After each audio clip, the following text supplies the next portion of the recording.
there, and welcome back to my channel. Today, I will be showing you how to make a delicious berry filling for cakes and cupcakes.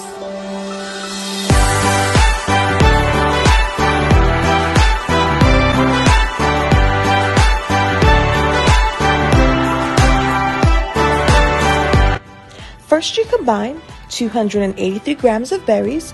I used fresh and frozen blueberries, 80 grams of granulated sugar, a zest of 1 lemon, a pinch of salt, and 28 grams of lemon juice into a saucepan and let reduce on medium heat for 15 to 20 minutes.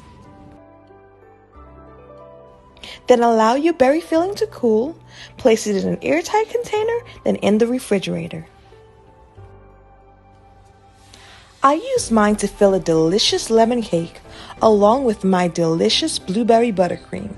Keep in mind that you can replace blueberries with other berries such as raspberries and blackberries as long as the quantities remain the same. Then stack and decorate your cakes as desired. And that's how it's done.